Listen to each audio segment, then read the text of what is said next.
Do I have a call to action for scientists? And that's actually a little bit harder, because the fact is I would certainly not tell somebody that they should try to follow my career path.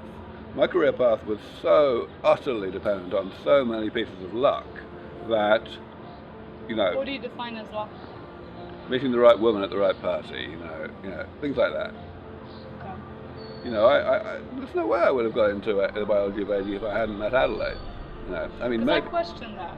When it comes, I think certain things appear to us and get our attention because we're But something had to do it. I was ideas. already working on something that I considered to be the world's second most important problem.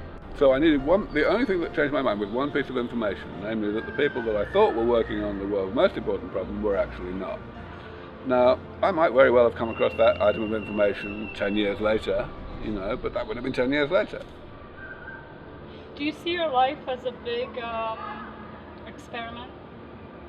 When No. you perceive, situations? No, that's one of those things that I it? don't feel I need to understand. I don't feel I need to be able to articulate a meaning of life, a purpose in my life.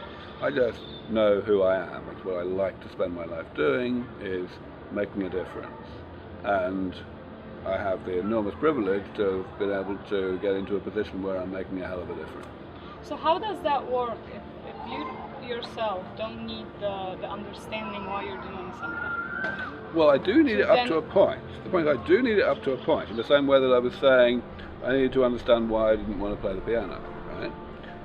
But I have a cutoff. There's a point where I feel something is sufficiently fundamental that I can treat it as axiomatic in the mathematical sense. In other words, as by definition no longer requiring further explanation.